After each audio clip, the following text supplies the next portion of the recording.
Assalamualaikum warahmatullahi wabarakatuh. Perkenalkan, nama saya Agus Intani, NIM 21120611891 dari kelas A12, mata kuliah Pedagogika.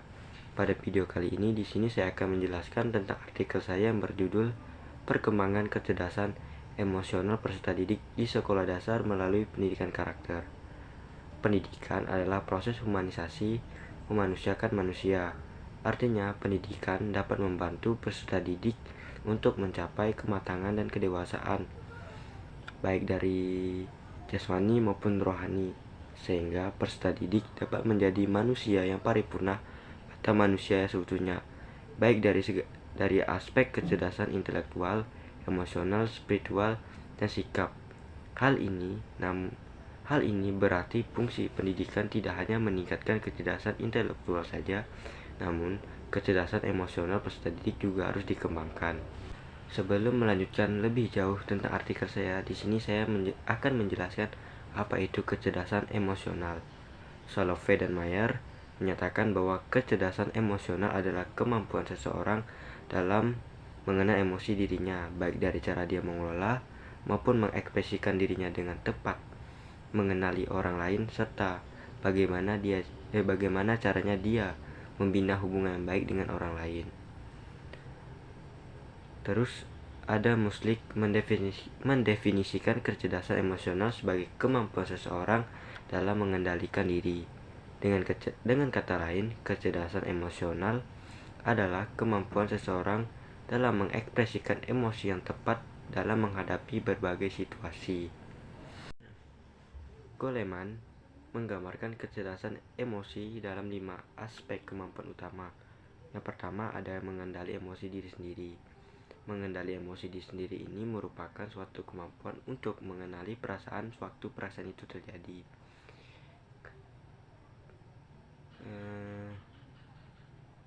Kesadaran diri membuat kita lebih waspada terhadap suasana hati maupun pikiran tentang suasana hati kita sendiri. Bila kurang waspada, maka individu menjadi mudah larut dalam aliran emosi dan dikuasai oleh emosi. Kesadaran diri ini memang belum menjamin penguasa emosi, namun merupakan salah satu persyarat penting untuk mengendalikan emosi sehingga individu mudah menguasai emosi. Yang kedua ada mengelola emosi. Mengelola emosi ini merupakan kemampuan individu dalam menangani perasaan agar dapat terungkap dan tepat, sehingga tercapai keseimbangan dalam diri individu. Menjaga agar emosi yang merisaukan tetap terkendali merupakan kunci menuju atau mengoyakkan stabilan kita. Kemampuan ini mencakup kemampuan untuk menghibur diri sendiri, melepaskan kecemasan, kemurungan, atau ketersinggungan dan akibat-akibat yang ditemukan, serta kemampuan untuk bangkit dari perasaan-perasaan yang menekan. Yang ketiga ada memotivasi diri sendiri. Meraih prestasi harus dilalui dengan dimilikinya motivasi dalam diri individu, yang berarti memiliki ketekunan untuk menahan terhadap kepuasan dan mengendalikan dorongan hati, serta mempunyai perasaan motivasi yang positif, yaitu antusiasme, gairah, optimis, dan keyakinan diri. Selanjutnya ada mengendali emosi orang lain. Kemampuan untuk mengendali emosi orang lain disebut juga empati. Menurut Goleman, kemampuan seseorang untuk mengendali emosi orang lain atau peduli menunjukkan kemampuan empati seseorang. Individu yang memiliki kemampuan empati ini lebih mengisyaratkan apa-apa yang dibutuhkan orang lain, sehingga ia lebih mampu menerima sudut pandang orang lain, peka terhadap perasaan orang lain, dan lebih mampu untuk mendengarkan orang lain. Terus yang kelima ada membina hubungan. Kemampuan dalam membina hubungan merupakan suatu keterampilan yang menunjang popularitas kepemimpinan dan keberhasilan antar sesama. Keterampilan dalam berkomunikasi ini merupakan kemampuan dasar dalam keberhasilan membina hubungan. Terkadang manusia sulit untuk mendapatkan apa saja yang diinginkannya dan sulit juga memahami keinginan serta kemampuan orang lain. Selanjutnya, artikel saya ini juga membahas tentang faktor-faktor apa saja yang mempengaruhi keadaan emosi. Di sini ada 2 faktor yang mempengaruhi keadaan emosi. Yang pertama ada faktor internal.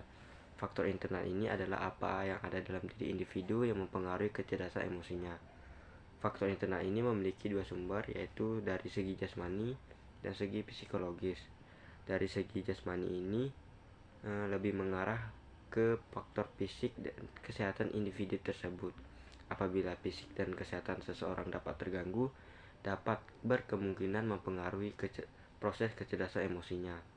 Soalnya dari segi psikologis yang mencakup di dalamnya terdapat pengalaman, perasaan, kemampuan berpikir, serta motivasi. Terus dari faktor eksternal.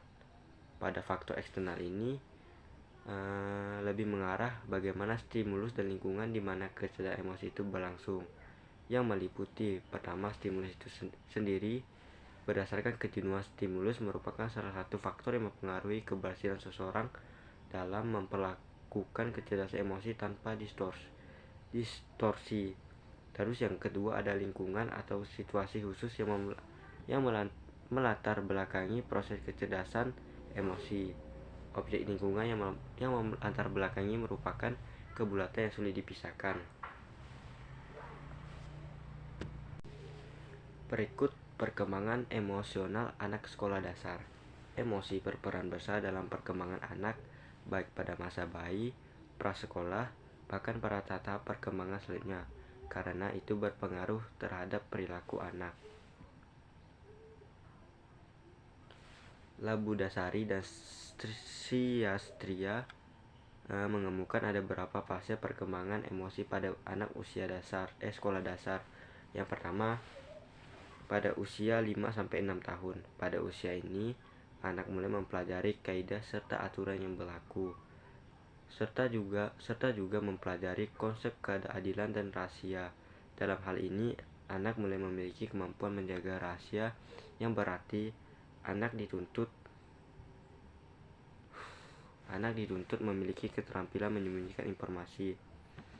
Selanjutnya pada usia 6 tahun, pemahaman anak mengenai konsep emosi lebih kompleks, serta kecemburuan, kebanggaan, kesedihan, serta kehilangan.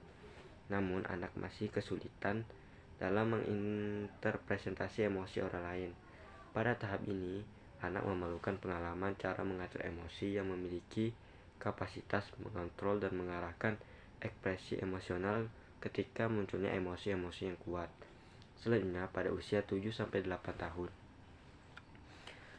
Perkembangan emosi anak telah terinternalisasi rasa malu dan bangga.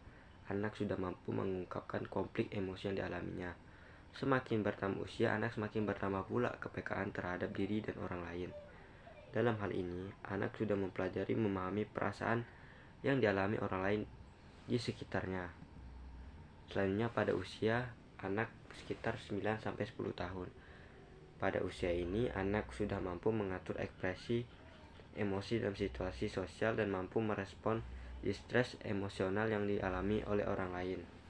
Selain itu, anak sudah mampu mengontrol emosi negatif seperti takut dan sedih. Anak mempelajari penyebab kesedihan dan ketakutannya, serta anak belajar beradaptasi untuk mengontrol emosi, rasa takut dan sedih yang dialaminya. Dalam hal ini, anak mempelajari cara merendam emosi negatif yang muncul dan mencari cara untuk menghentikan hal tersebut. Selanjutnya pada usia 11-12 tahun, pemahaman anak tentang baik buruk, tentang norma-norma serta aturan yang berlaku di lingkungannya semakin bertambah dan lebih fleksibel, tidak sekaku sebelumnya.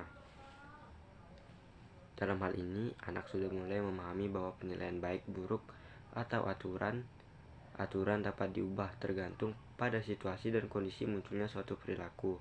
Pada usia ini juga nuansa emosi anak semakin bervariasi.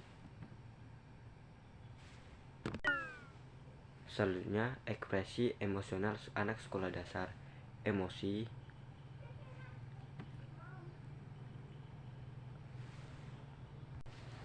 Selanjutnya, ekspresi emosional anak sekolah dasar.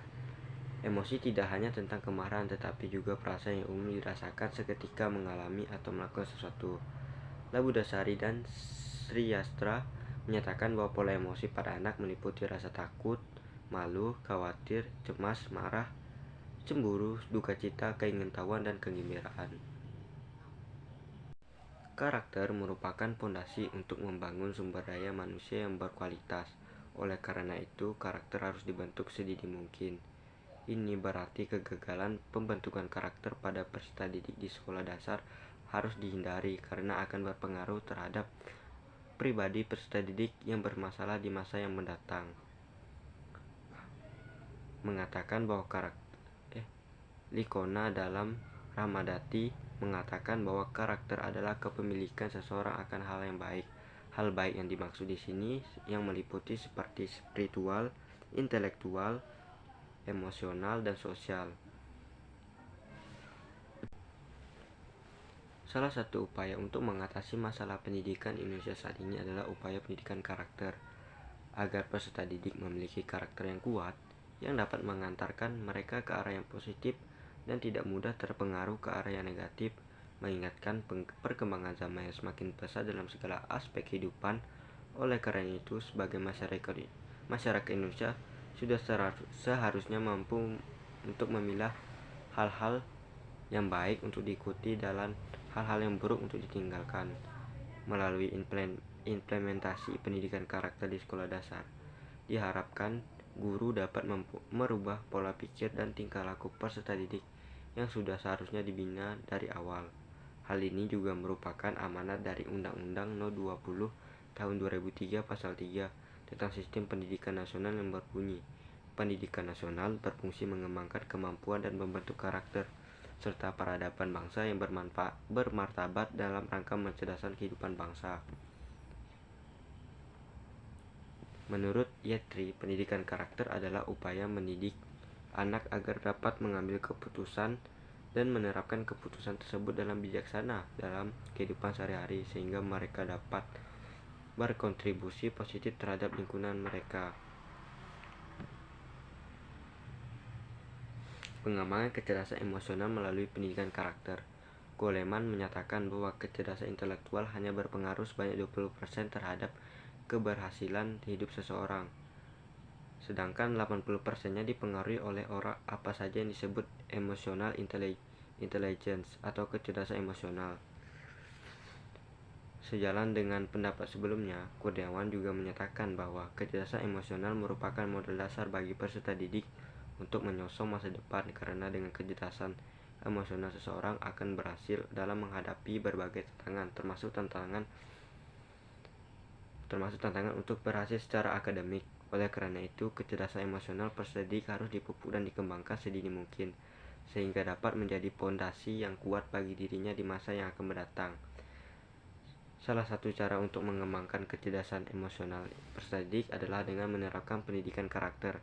Hal ini sejalan dengan pendapat yang disampaikan oleh Agus Prasetyo dan Emusti Rifasita yang menyatakan bahwa melalui pendidikan karakter, seseorang anak akan menjadi cerdas emosinya. Sekian dari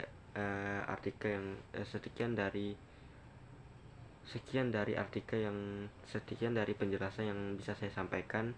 Untuk jika ada kesalahan kata atau kalimat yang tidak dipahami, saya mohon maaf. Terima kasih.